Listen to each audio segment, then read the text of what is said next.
time for Tycoons of Small Biz, spotlighting the true backbone of the American economy, the true tycoons of business in America, the owners, founders, and CEOs of small businesses. The show's hosts, Austin Peterson and Landon Mance, are registered representatives of Lincoln Financial Advisors Corporation, a broker-dealer member SIPC, and registered investment advisor. The views expressed by your hosts, Austin and Landon, are not necessarily the views of Lincoln Financial Advisors. Let's lean in as Austin and Landon connect with this week's Tycoons. Good afternoon, Tycoons, and welcome to today's episode of Tycoons of Small Biz. I'm your host here, as always, Austin Peterson, and joined by the best co-host in the business, Landon Mance, live from Las Vegas, Nevada. Landon, welcome into the show today, buddy. Thank you. Excited to be here, as always, brother. Yeah, excited to talk about what we've got going here today with Mike. But before we jump in, let me just kind of take a step back and describe what we do here at Tycoons of Small Biz and why we do it. So Tycoons of Small Biz is a radio show or a podcast for small business by small business. Landon and I are small business owners ourselves. We've been doing this for about 20, well, let's just say more than 20 years. And we also grew up in entrepreneurial families. So we've got parents and grandparents that were entrepreneurs as well. And so kind of runs through our blood. We believe that the small business owner community is truly the backbone of the American economy. And so for that reason, we have this program where we invite a new business owner, a tycoon, if you will, to join us each week. And that guest this week is Mike Maunu, owner of Marketing Results Group. And if you're tuning into the video broadcast and you believe that we're interviewing a professional wrestler today, then you might be right. We'll dig into that a little bit and figure out, but if that's the case. But Mike, welcome to the show. I'm glad to be here. Yeah, Mike, we're excited to hear all about Marketing Results Group and kind of what your background is. But before we jump into the business side of things, we always like to have our guests tell us a little bit about themselves personally. So if you don't mind, tell us, kind of where you grew up, where your family life, kids, wife, any of that kind of stuff. And kind of how you got to where you are today. Sure. I'd love to. I just celebrated my 62nd, I guess, not 62, 62nd birthday on Sunday. So I'm kind of a dinosaur in the online space and the marketing space, and grew up with a lot of the legends in the early days. I have a significant other. She runs a health spa, an aesthetic spa in Southern California, actually in Indian Wells, California. So that's back open up now after COVID shut it down. My son and I, my son's 22. He was homeschooled since he was 10 by myself and his mom. He's been in the social media working as a coach and business owner since he was 17. He runs all of our digital, our marketing. He writes copy. He's actually at an event right now teaching. So I've been doing this a really, really long time, and probably personally been involved with about 75 different businesses, and not strictly from a coach's side of thing, but actually starting the business from the ground floor up, and then growing the business and either selling it or getting rid of it or whatever I had to do at the particular time in order to go into another venture. I'm very, I get bored very easily once something's been accomplished. And I think that's the problem with serial entrepreneurs, that, they don't stick with anything a very long time. I love to play golf, even though I'm not that great. I'm a huge Dodger fan. I started going to the Dodger games. My parents took me in the mid 60s.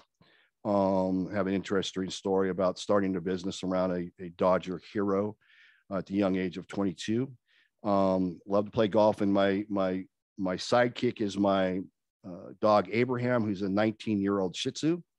And you would think he was still 10, because I own a health supplement company for 21 years with a patented nutritional supplement for not only humans, but for pets. And so it's phenomenal to extend the life and the quality of life for animals and human beings alike. So I just love business. I love working with business owners. I went through this same segment of time, I'll call it COVID era, since March 2020 and today. Back in 2008, 2009, 2010, with the mortgage collapse, and business owners, the ones that embraced the opportunity did very well, and has grown the last 12 years tremendously. Those that, folded up their arms, got scared, panicked, didn't know what to do, they went out of business. And that same thing's happening today. is that business owners don't know what to do next or what they should be doing. And so they don't do anything at all. And so we really try to go to the marketplace and help and educate business owners with that other set of eyes, that older set of knowledge. It comes back to the, too close to the forest to see the trees. You're so wrapped up in the business that you don't understand what's wrong on the business and how to fix that. So that's what I enjoy doing. Besides golf, my dog and health is helping business owners grow. Yeah, I think that's awesome. I mean, there are a couple things that really I'll key on. First, I mean, you mentioned the Dodgers. I'm a huge baseball fan, not a Dodgers fan. Let's be clear about that. I'm a Red Sox fan, but I love baseball first. So I will see a baseball game anytime, anywhere. I've been to Dodger Stadium multiple times. It's a historic place to see a game. I've been there when they played the Giants and things get very out of hand. But the atmosphere is really, really cool. So I love the baseball side of things, but I want to hear more specifically around the business that you started around the Dodgers and how that kind of, kicked off your entrepreneurial spirit. Sure. So I had already been involved in several businesses. I actually got licensed as a life and disability agent at 18 in California, but that was in 1978. And I was, again, bored to here I am in the 70s and I'm selling life insurance. It's like, talk about a boring job.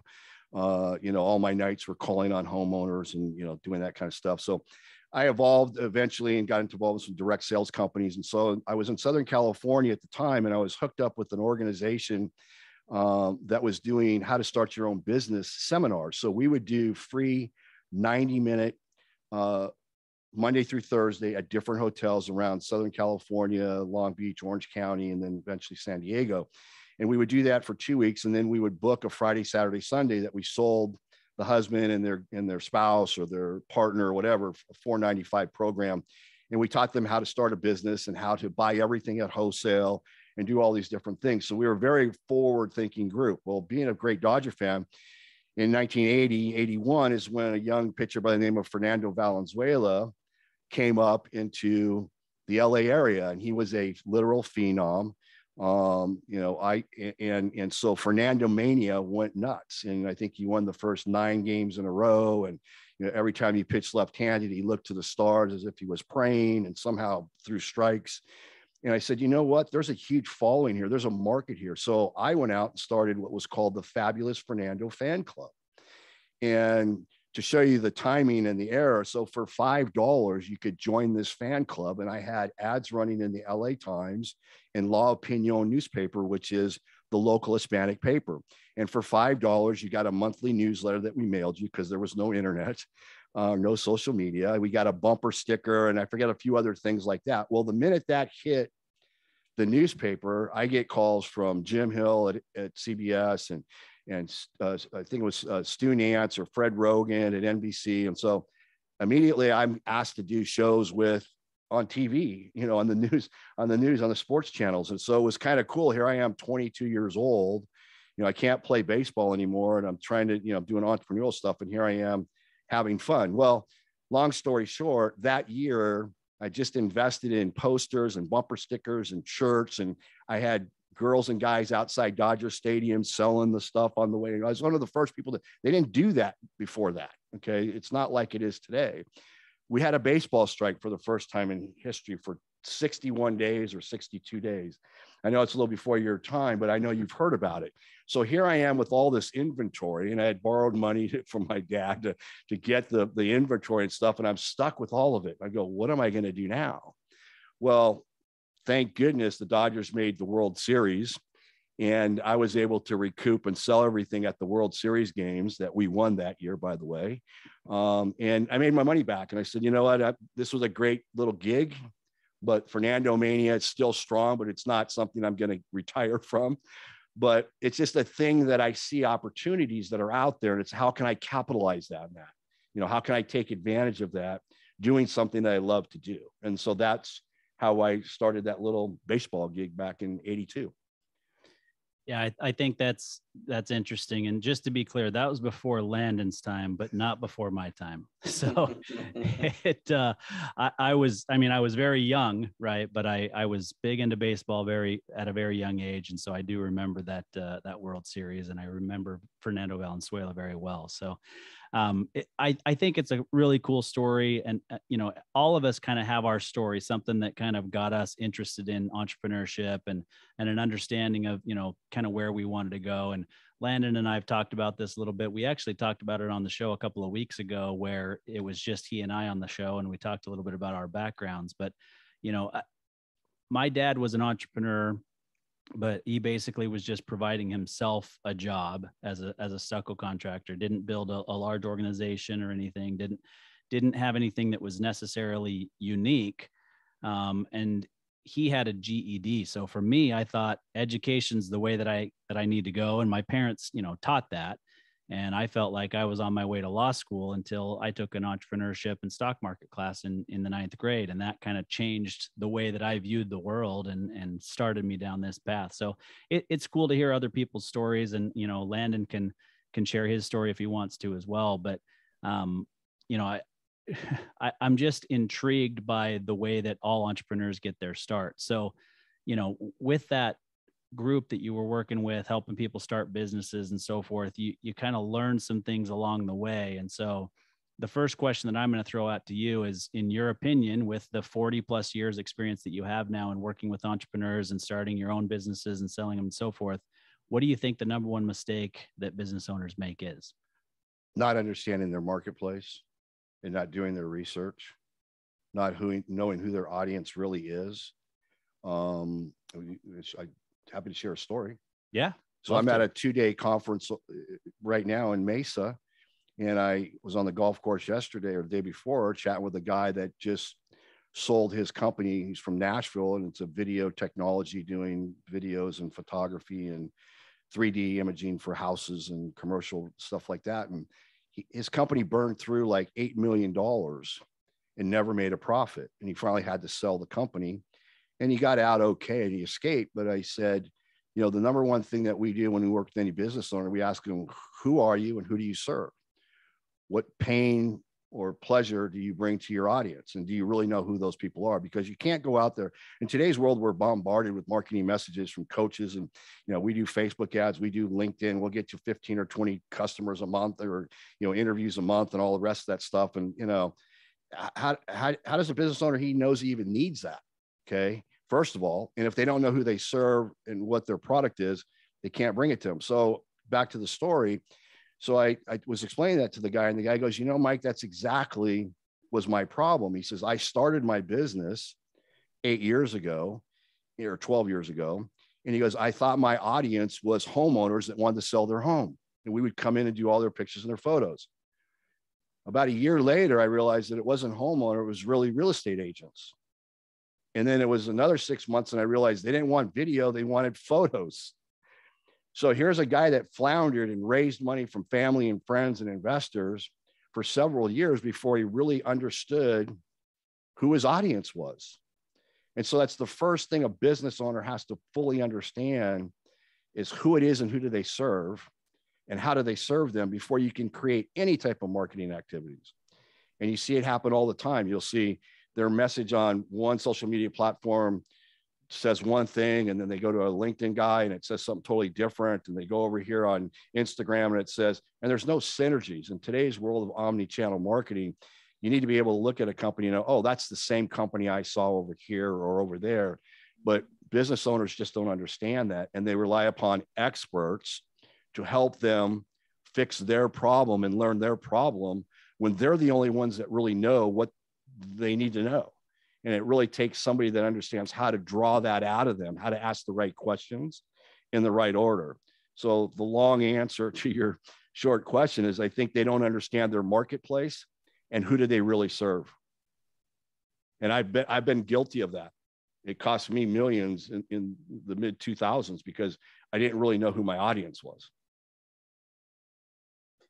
Mike, so I got a follow-up question for you, but before I ask that, earlier you said that you're an avid golfer, you love golfing, but you're not that great. So what does that mean exactly? I was a baseball player my whole life. And so I have that tendency to pull and want to use this upper body that you were talking about. It's so, people goes, well, you're so big, you should be able to hit it 300 yards. That's not how golf works. That's why 140-pound guys can hit the ball 300 yards. Because I'm also in the health market, I understand human physiology, that all your power and strength comes from your hips. So your hips move first, your arms follow, and then your hands. But us guys and I started late in life at it as well. I didn't start till I was in my 50s playing golf. So it wasn't like I had a chance to learn, and I've never taken a lesson. So I use too much upper body. I allow my strength up here to think I can hit the ball further when I know it's all about my legs. And so if I focus on that, then I'm better. So that's what I meant by that comment. Okay. Gotcha. Because sometimes someone will drop a comment, oh, I love golf, but I'm really not that good. And then the follow-up question is, well, what's an average score? Like, oh, I don't know, 82, 83. It's like, no, you're actually pretty dang good. So. Pre-COVID, I was into the mid 80s to upper 80s. Now after COVID and not playing 3 or 4 days a week like I was, I'm back into the mid 90s. So because it's just, you have to have muscle memory. It's like anything you do when it comes to sports or life, it's muscle memory. You can't stand over the ball thinking about 14 different things you need to do. You just have to have one swing thought and you just go execute like a Tiger Woods does. That comes from practice. I don't practice anymore like that. Right. Yeah. You just told the story of my golfing life for the last 2 years. So we're in alignment there. Well, yeah, thanks for sharing all that background, because that certainly sets the stage well to get into the discussion now about, what are you up to now? Tell us about your business now, and what do you guys do exactly to help? Looks like primarily other business owners. Business owners is kind of we help business owners, but at the same time, we're actually more focused on business coaches. So I recently bought into a friend of mine's company that had a few $1 million worth of software. So we have a proprietary business academy platform with over 220 hours of training materials on helping business owners get more conversions, more profits, more sales mastery, building a $1 million business, financial and accounting. And it's kind of a do-it-yourself, work at your own pace type system that any business owner can sign up and use. And there's a 60-question test in the 6 areas of growing a business, and you answer them. And then it kind of provides you a roadmap. We have over 125 different niches in there with already marketing campaigns, advertising. And these were actually paid for campaigns by clients over the last 15 years. So it's not just, pie in the sky stuff. People actually paid for this. And that's what most business owners need. They need help on creating this type of content or information. The problem is most of them can't afford to pay what it really costs an expert to go pay it. So having this academy, they can go in there, they can download it, they can change their name, change the picture if they want, do whatever they want to do. And it can help them with their immediate need, whatever that is, whether they get plenty of leads and they don't know how to convert them, they know how to sell them, they know how to resell them. And then we have a 52-week MBA program that each week they get a lesson via email. They log into the dashboard. There's a video there. They can download the MP3. There's a workbook if necessary. And we teach them starting at day one of, what's your unique selling proposition or your market dominating position? Who are you? Who do you serve? You got to do that first before you can ever write an email. So we take them step by step through that, and they can either do it on their own or they can work directly with a coach to help them through that. Okay. And then we also have a piece of software called Profits Accelerator software that in 45 minutes or less, we can get a business owner on a phone or a Zoom and ask them 3 to 14 questions and plug everything into the software, and it will generate an automated game plan for the next 12 months on what they need to focus on. And it will show them how much increased revenues they can expect based upon what they say they can do. So we'll get some basic financials. Okay, you're $1 million business, your profit margin is 20%, blah, blah, blah. Okay, you don't have a strategic message to the marketplace. If we could really fine tune what you do and who you are. How much do you think we could increase your revenues? And we tell them, just keep it small, like 5% or something like that. Then we get into messaging. Do you have an email follow-up campaign? Are you doing social media? Are you doing upsells, cross sells? Do you do joint ventures? So we can plug that into the software, and it will generate and recalculate all the numbers in an instant using 487 million algorithms, and print out charts right there in front of them that we can email to them. It does what's called a Gantt chart. I'm sure you're familiar with that, where month 1, we're going to work on this. Month 2, we're going to work on this. Month 3, we're going to work. So it gives them a complete roadmap. Now they can take and use it if they want to themselves, or they can retain the coach to help them through that. We have 940 coaches in 24 countries that currently use the Business Academy website and the software to help business owners all over the world. So Very twofold. cool. I help businesses, but I'm really looking to help more coaches that can help more businesses, because more businesses need help. I'm only one guy. Right. Absolutely. So, yeah, I love that. I just had a question for you. Hold on here. Oh yeah. So I've heard you use the word niche, and then also you alluded to being hyper focused on who you are as a company and who you serve. So Austin and I, we made a decision in our business to focus, when it comes to new clients, exclusively on working with private business owners. And so we have seen and felt and experienced what kind of growth that you can realize when you get hyper focused on a particular clientele. So can you just talk to us about kind of why that is so important for coaches and or businesses to get just super dialed in and focused on one subset of clients or people, what have you, and how that can kind of really get their business to the next level? Certainly.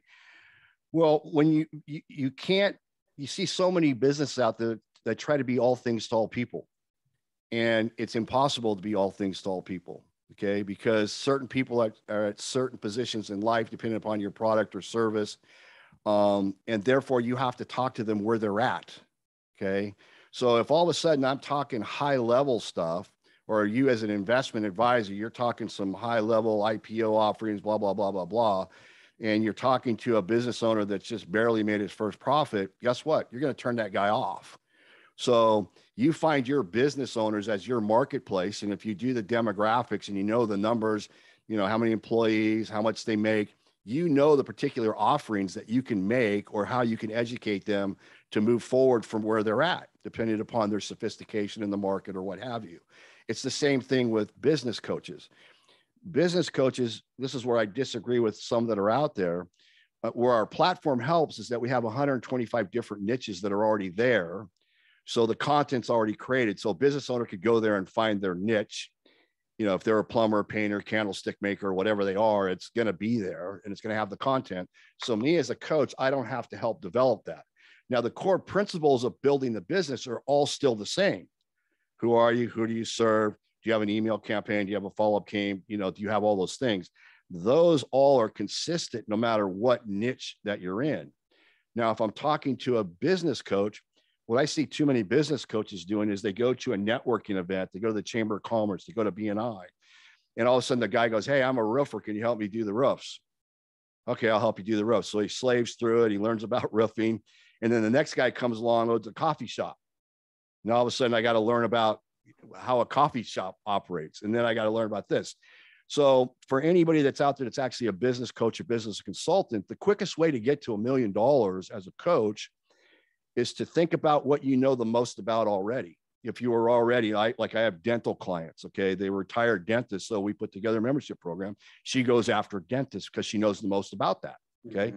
So if you know the most about one market, or you have a passion for a certain industry that you could really get behind, and you go into your local marketplace and you help that one business build out, and you have a proven track record with that one business, well, there's probably 100 other cities that you could take the exact same thing and duplicate it. And if each business owner paid you $1,000 a month to help them, okay, as a painter, and you got 100 other painters in 100 other cities and not had to go learn about plumbing or, you know, whatever, you're now making $100,000 a month. And you plug them into some type of a group coaching program, which our software does, and it's all automated for them. Literally, someone can sign up and start making money in 72 hours, okay, with our program. So that's what I mean by being niche specific. It's very difficult today with short attention spans to go out there and spend or bring 40 years of what I've been through or other coaches been around for a long time to learn about all these different industries. That's what I think makes me a little bit more capable, obviously, because I've been so exposed to so many different industries over my lifetime. And you borrow a little from this and a little from that, and then you kind of put it together. But it still comes down to what's the number one thing you know the most about? How do we scale that? And the way to scale it is to do it once and then just go to 50 cities, you know, 10 cities, 50 cities, 100 cities. Pretty simple. Yeah, excuse me. It's interesting to watch in our industry. You know, if you were to do a search, and you probably have, given what you do, but you do a search of financial advisor or investment advisor or financial planner websites, and you just do a broad search across the United States, a very high percentage of them is going to say, we work with pre-retirees and retirees. Well, that's not a differentiator, right? I mean, you got to be more niche specific. And I think Landon and I could even go farther than we do, but, you know, only working with privately held business owners at least sets us apart. But we've seen recently an uptick of websites that say, we do financial planning for speech pathologists. And that's it, right? And so, you know, we could certainly go that far, and you know, maybe eventually we will, but even for us, just serving privately held business owners is, in our opinion, unique enough today because most investment advisors or financial planners are really just managing investments. And that's different than what we do, because we'll spend time with a business owner helping them to grow and plan for that eventual exit. And we may not manage any investments for them, because you know this better than any. Most business owners don't have much in the way of assets outside of their business. And so we help them to manage that pre-liquid wealth, if you will, that will eventually become liquid at some point if we do our job well. And then, of course, we'll manage the investments for them. And if they have investments along the way, we'll certainly manage them, right? But our intention is to help them to focus on their business, because it is their greatest asset, and not many financial advisors or financial planners have that background.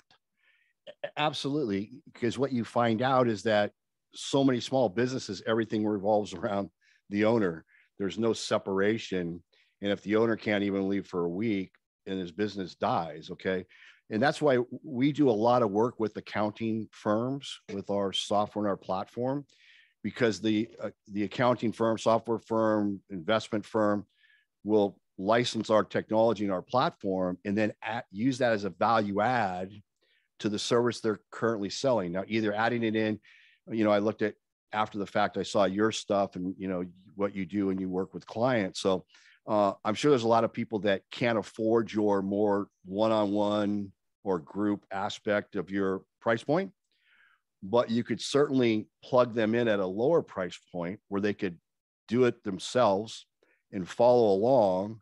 And then eventually they go, hey, because you're still able to market to them, say, oh, hey, you know what? I think I'm ready for you guys now. I want to sign up. Let me talk to you about your bigger program, because the whole idea is to increase revenues for that business owner so that at some point they do invest with you, right? I mean, isn't that the real goal? But you're right, but you're still helping business owners. So our software is built that way. It's all white labeled and private labeled for you and your company, so that you can help that segment of the audience that you're currently working with that would take too much time and energy from what you're currently doing. Interesting. Yeah, Mike, I'm curious. You know, I know that you've worked with a lot of coaches, you've worked with business owners, you've built and sold businesses over the years. So, and I'm sure you've had your fair share of challenges as well, as we all have as entrepreneurs. But you allude to some things that business owners or coaches can do right away. Not 6 months or a year or 3 years down the road, but maybe share 3 or 4 things that people can do right away to look at increasing their profitability. Yeah, great question. Because that's one of the first things is, especially speaking from the coach's side of thing, how can I get a immediate win for that business owner so that he goes, oh, wow, I'm already making money. I can keep paying you. They see that return on investment. And that's something our software does as well. You can plug in your fees and it will show on the chart with the increased revenues and profits for the business owner, how minute and what your ROI is on that. But a couple of the different things that a true business coach, as opposed to a marketing coach or someone sold on social media, can do is, once we take them through that process, the first things we try and help them do is to make them take a hard look at, where can I cut expenses? Because I'm sure you guys are aware, you're in the financial realm of things, is that the more money the business makes, it seems like expense creep keeps moving. It's like, I'm making all this money, but there's still no money left over. Where did it all go to? So really being that guy that makes that business owner, or if he's got a CFO or whatever, sit down and really drill down is, okay, where can we cut expenses? Where can we consolidate things? Okay, where have we gotten out of whack? Okay, and if you can save 5 or 10%, where does that go to? It goes right to the bottom line, because there's no COGS, there's no cost of goods, there's no overhead that's already been accounted for. So that's direct profit in that owner's pocket. So that's one area that we like to look at and we address with our software. The second thing that we look at is, can we increase pricing? And that's something that most business owners never, ever think about. And they think, oh no, my customers won't pay. And, we've never increased our prices. Live in the real world. You got to raise your prices. And it's been proven many times over that most businesses can raise their price 5 to 10%. And it's negligible to where most people don't even see it. But here's what happens as a result of it. You may get 1 or 2 people, especially if you have a business that revolves around repeat clients, which is what we really like to teach our business owners how to do, how to get them buying over and over and over and over again. That's real success, not one-off. The amount of money that they make in increased revenues by raising that price 5 or 10% is far offset by the 1 or 2% that might quit because, oh, well, you raised my prices $4. I don't like it. I mean, it's like going into even a local restaurant or a store to raise the prices, 10%, 30 cents, 50% on an item. Again, where does that go to? That goes all to the bottom line. So it's increased profits, not just revenues, unless you have some cost of goods in there, but your overhead was already covered in your original, P&L to begin with. Okay. So those are 2 of the first things that we'll look at and identify is, how can we immediately put some more money in this guy's pocket today before he's even hired us to a certain extent. The third thing is what we've already talked about, was really helping them drill down into who they are and who do they serve. And sometimes that requires asking their employees, why did you come to work for us? Sometimes it requires calling customers on the phone or clients on the phone. Well, why did you choose us over ABC company? What made us different? It's amazing to see that, I'm in Scottsdale. So, I don't know, there's 3 Cadillac dealers, there's 2 Mercedes-Benz dealer, and people will literally pay $3,000, $4,000, $5,000 more to buy a car at one dealership than drive 10 miles to go to another dealership. Why is that? What caused that to happen? Was it their customer service department? Was it their reputation? Was it a referral from the friends? So we really try and, as you can tell, focus on who you are, who do you serve, and then how do we get that message out to the marketplace so that you're no longer competing on price? Because if you're the same as this painter, and you all paint houses and you all use the same kind of paint, what makes you different? Otherwise, it's, oh, can you beat this guy's price? Can you beat this? I mean, what are the intrinsic things that you can add value to where that customer or prospect sees it and goes, wow, I got to deal with these guys no matter what the price is. Okay. No matter what the price, I'm hiring these guys. And we see it all the time. We see it in the cell phones that we buy. We see it in, some of the, how we shop, many of us. Okay. It's what that company did or that message they conveyed. I don't even want to think about the guy where I can go over here and buy it for $50 less. So those are the 3 or 4 things that immediately I would address with a business owner, and that our coaches are taught to look at as well. Right. One quick follow-up question. Sorry, Austin. So what you just described there when it came to just being very clear on, who you are as a company and who you serve, and a reflection of that, your price point. So when you work with a consultant or a business owner, and you describe to them that raising your prices, assuming that they're not priced appropriately for what they're trying to achieve, how do you help them get over that fear of saying, oh my gosh, Mike, no way I'm raising my prices. I'm going to lose X number of customers, and I'm going to be terrified that if I'm going to go out of business if I do something silly like that. How do you get them over that fear and trepidation and help them see the light at the end of that tunnel that really shows them if you were to raise your prices, you're going to get rid of a handful of these customers or clients that you probably should have gotten rid of years ago. Correct. You're going to be making more money. You're going to have more time on your hands. But how do you actually get them over that hump of executing on that recommendation?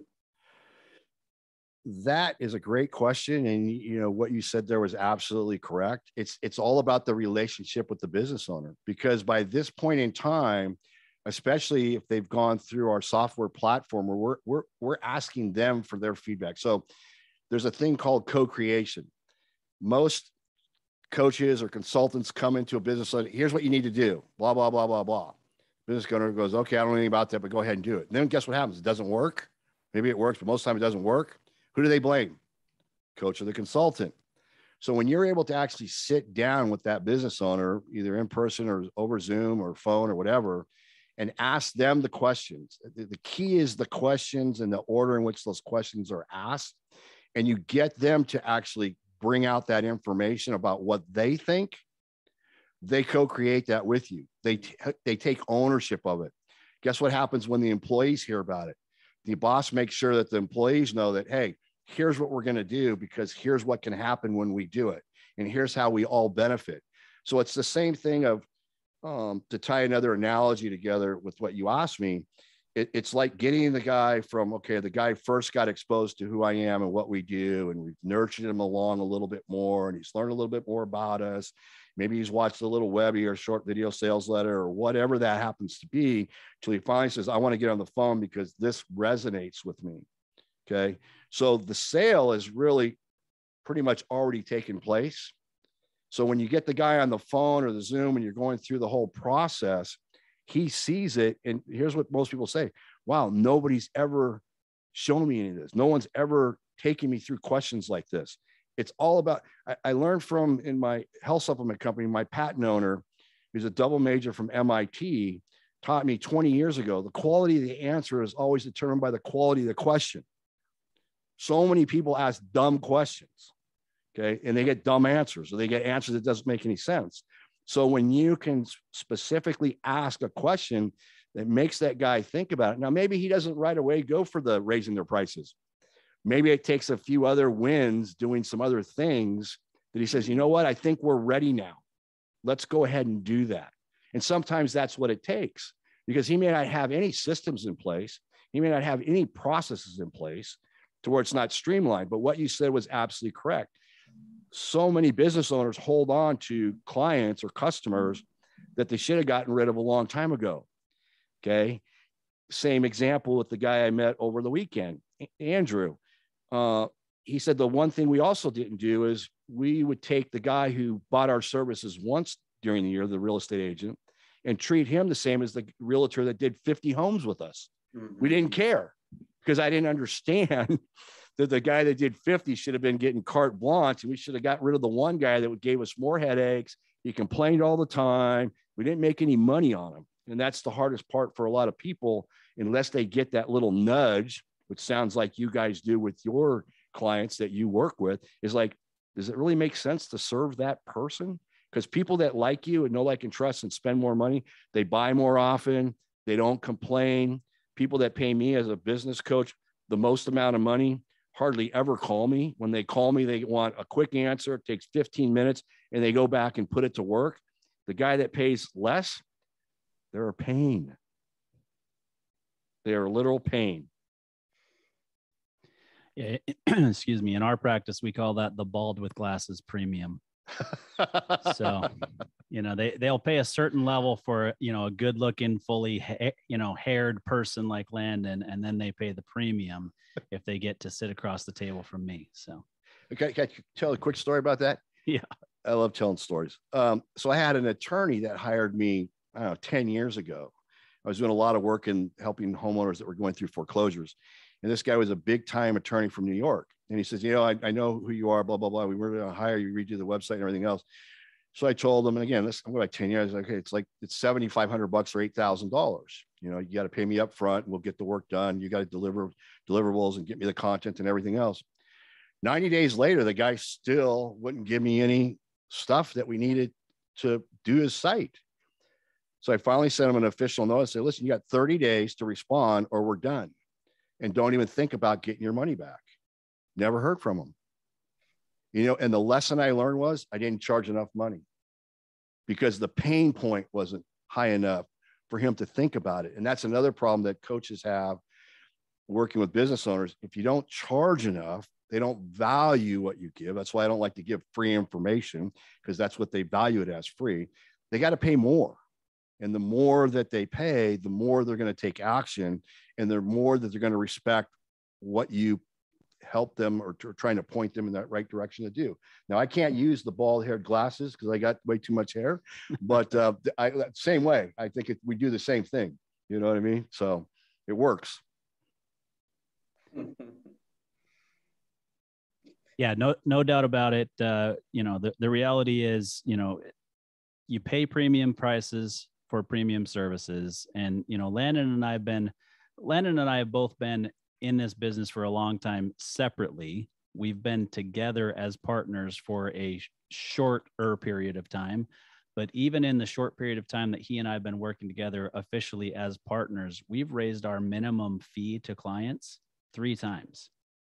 And I mean, we've literally in those 3 raises, we've doubled what our minimum used to be to what it is today. And a lot of people think we're crazy because of COVID and this and that. And, how are you doing that? But we've not seen a drop off in the number of clients that hire us, because they are realizing that the value that they receive from us is there. It's all about the transformation that occurs. So you can't put the money on, I'm getting $5,000 worth of snow. You're coming to me because you need help growing your business. You want to go from $500,000 to $1 million, right? That's $500,000. And you want to pay me $5,000 to do it, to get you there? Are you crazy? I'll go put the time and energy here. I'll go play golf and pay a coach to teach me how to play better golf. So it's all about the transformational value that you can deliver to your client is what you need to be selling. I mean, what you're doing. So I'm just preaching to the audience or the choir here. And that's the thing. And you can serve more people and do a much better job, because now you have less people that you're dealing with. And the ones that are paying that higher money, again, going back to higher prices, you can serve them better. If you can't afford to serve some, I forget how that saying goes, but if you barely get by, then you're always looking for the next client to pay the bills, and you can't adequately serve the client you just sold something to. Yeah, there is a lot of truth in that for sure. And that's the reality is, over the years, and Landon grew up a little bit differently than I did, but I grew up extremely poor. My dad just barely made it. Like I said, he built that business, but it was really just providing himself a job.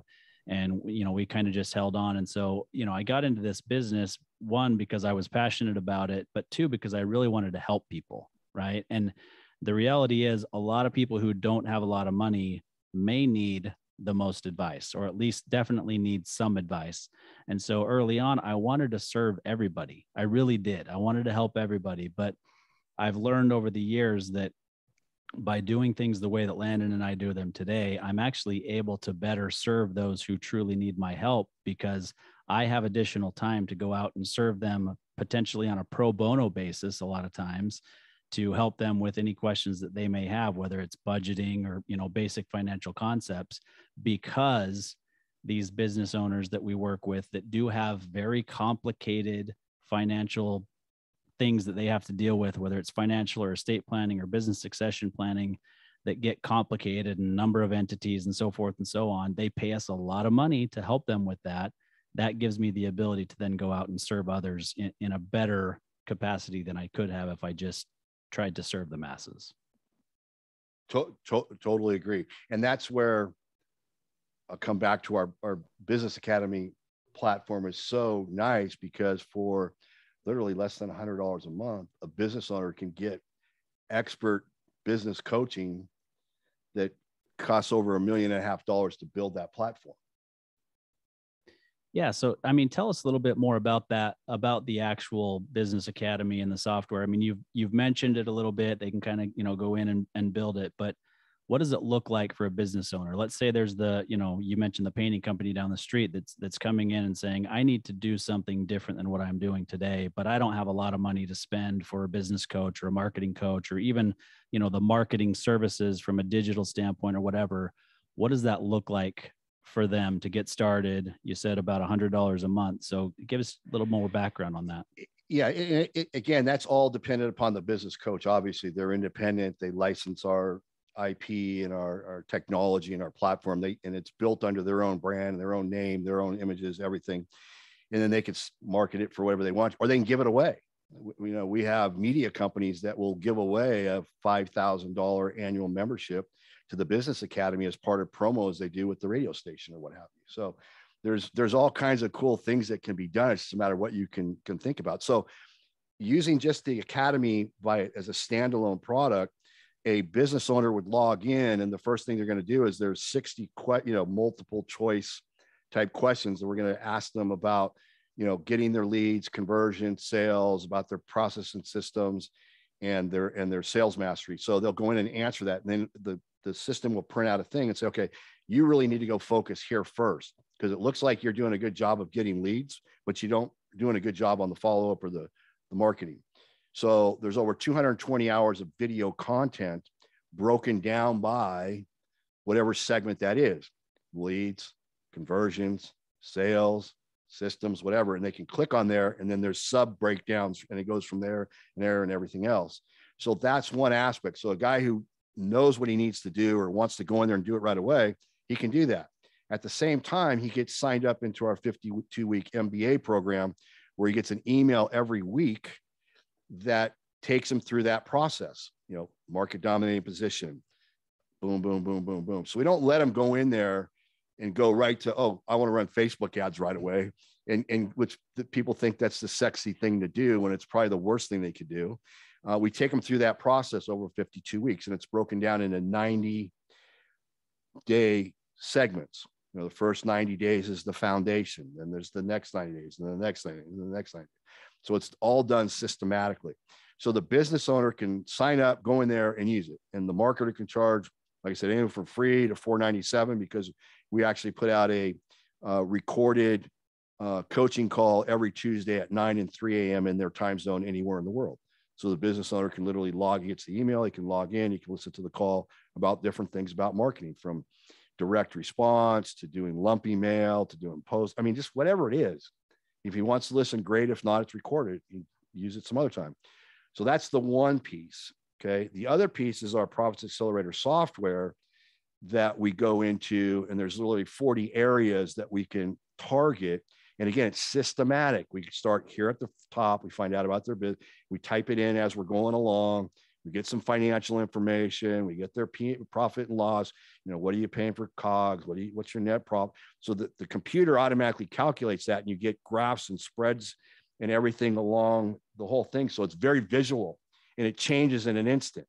So then I'd take a guy through and say, okay, if we did a better job, you don't collect emails. If you started collecting emails on your website and we did an automated follow-up systems, how much do you think you could increase your revenues based on that? Oh, 5%. Great. We put 5% in there. Hit the button. Everything's recalculated. Profit and loss, revenues, the whole 9 yards. And we just keep building on that, because building a business is exponential. It's not linear. And that's where people make the big mistake. It truly is 1 + 1 = 3, because each thing you do builds upon the other thing that you just did, but it's got to be in the right order, obviously. And that's what the software does. So then you hit the button, boom, it prints out that Gantt thing. So month 1, we're going to work on this. Month 2, we're going to work on this. Boom, boom, boom, boom, boom. You can go in there and you tell them, hey, here's my fee. You put in whatever your fee is per month. If you got an upfront fee, a lot of our coaches take a percentage of revenues. I learned this 15 years ago from one of my mentors, Jay Abraham, or maybe 20. I like to take increased revenues from where you are today to where you are next year or next month. And I did that with a company that sold $100 million on a snoring product the last 20 years. Okay. So you can put that in there and it will recalculate all the numbers. Because one of the biggest disconnects that business owner has when they talk to a coach is, I hear it, but I really don't understand it. What does that 10% mean? What does that $1,000 a month mean? So when you have a graph that shows, here was your current revenues, here's what they're going to be in 1 year, here's what your profits are, here's what they're going to be, here's my little $1,000, $2,000, $3,000 a month. And if I'm taking a percentage, here's what and it recalculates. The ROIs are still 200-300%. And then you hit a button and it prints out a 9-page document of exactly the steps you just discussed that he helped create. It will email it to him. It says, here's what you are going to do. Here's what we're going to do. And then at the end, it's basically a question of, would you like me to help you with that? If they say no, okay, great. They still have a roadmap that they can go do it on themselves. Or maybe they can't afford your fee. So you go, okay, I got my business academy. I can put you in for $497 a month or $197 or whatever it is. You got the roadmap. All of that stuff's in the academy. All the training's there. You just don't have me to get on the phone with you once a month, twice a month, whatever that coach wants to do, to answer your questions or to go over it with you. Okay. But it's all done for you. But most business owners go, I had a contractor, he's doing about $3 million a year. So it's not that big, but in literally 10 minutes, we found about $500,000 worth of revenues that he goes, if I focus and fix that one thing with my business, I know it's a problem, I can increase $500,000. How much do you charge me again? Let's do it. And it's that simple because it's visual. Right. You'll only charge me $200,000 to get this 500. That's incredible. Exactly. And you only pay me if we get it. You pay me so much up front. So I always got to get money up front because, again, there's no skin in the game. Then they don't go do the work. You got to pay to play, but I want a bigger piece on the back end. Is it fair? And even if you pay me a bunch the first year, if those systems and processes are in place and you fire me at the end of the first year, guess what? Next year, you're going to make all that money. You get to keep it all. So why wouldn't you do it? Right. Yeah, absolutely. Well, Landon, this is your spot to bring us home. Yeah, no, absolutely. Mike, this has been, personally, I've really enjoyed all the thoughts and considerations and suggestions and hearing about your guys' academy and then your technology. Sounds like you guys are doing great things for coaches and business owners. So my hat's off to you for that. But just as we kind of close out, before we, let you share with us where people can track you down, I just want to ask you, if you were to look back in your 40 plus years of, experience that you've got under your belt now, if you did not have any money in your pocket, but you wanted to go out and start a business, walk us through that real quick. What would that look like for you? With no idea of what product or service I had, I would immediately try and find, which I've done numerous times, we call it a toll gate joint venture. So I'd find a guy who's got a product over here, which I did in 2002. He had a snoring product. I was doing consulting for another company, and I got an email in my inbox. Okay. And I recognized the symptoms because I drooled when I slept at 42. And I go, wait, am I snoring? What? I mean, I literally, it goes, that's me, you know? So I call this guy on the phone and said, listen, he goes, I'm brand new. He goes, I'm in Pensacola, Florida. And I go, I think I could help you grow this company tremendously because this is what I do. And one of the first things, so he says, okay, great. He sends me a 5-figure check. First thing we did was raise the price, even though he goes, I don't know, maybe we shouldn't raise it. But we kept raising it and raising it and raising it. And the sales kept going up and up and up. So it was ended up being like a $60 product. And then I would go and find the partners on the other end that can help get that message into the marketplace. So instead of a true joint venture where, say that you and I get together and we do something together, I have part of this product, you have the other part of the product. In this case, I didn't own any of this product. I took a guy with a product and I took somebody else who had the audience that needed to buy that product. So this is in 2002, before social media. So all we had was email. We sold $3 million worth of this $60 product in the first year. Okay. Doing email drops. And we were converting 12 to 18% of visitors that hit the website or the landing page, you know, all because of my headline. Are you snoring yourself to death? Are you? And anyone that snored went, what? I can die. So at that time, the stats were 60,000 people a year die in their sleep from snoring. Serious stuff. So, and all I did was keep finding more markets or more people with lists that we could email that to. I guarantee you've seen it in your inbox. To date, it's sold over $100 million of that product because it's an evergreen product. So I'd go find me an evergreen product and I would say, who has the same market for that product? And I'd never have to spend a dime to do it. Joint ventures are the only way to go in my book. Okay. Find who has your market. What am I doing here today? You have my market as your listening audience, right? So I'm here sharing information and saying, hey, if you guys need some help, let's talk. It would have cost me a fortune to reach that audience if I had to go pay for it. I mean, I know how to use Facebook and LinkedIn, so I mean, I could do that, but I'd rather meet you guys. You guys were cool. And however we connect on LinkedIn, I think. Yep. And that's how we're here. But I would do some type of joint venture or tollgate joint venture and find A and be the guy in the middle that got a piece of every single transaction and learn to play better golf. And just to be clear, our 5-figure invoice is in your email inbox right now. It went out during the show on purpose. That's funny. And we're not going to release this video unless. That's funny. That's one way to go about it. So well, contact, is that what you want to contact? Yeah, please. Okay. So we put something together because we have separate businesses for the coaches and separate for the business owners. And the one thing I see so many business owners do is that their websites are too confusing. Consumers want to be led. They don't want to go there and be distracted by 19 different places they can go unless you have a big brand or a brand. And then it's nothing more than a glorified business card. You should have a landing page for everything that you're trying to do or accomplish that takes them one direction. But we had to create something for this because I knew we had business owners with potential coaches. So if you go to either marketingresultsgroup.com or mrgcompany.com, it will take you to a page. I got a 2-page guide on there, 10 things you can do immediately, and you can get that in your email. Business owner can implement right away to see if they're doing. And then there's a couple boxes down below that they can click over to see the software and sign up to do a tour of the software.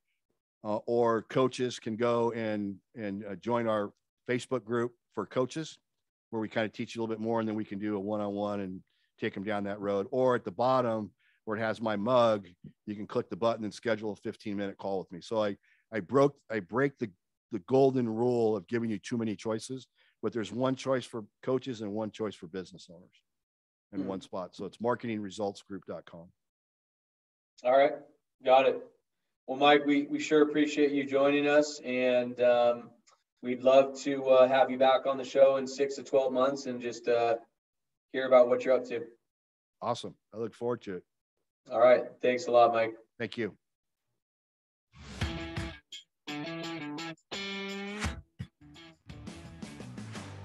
You've been listening to Tycoons of Small Biz, proudly hosted by Austin Peterson and Landon Mance.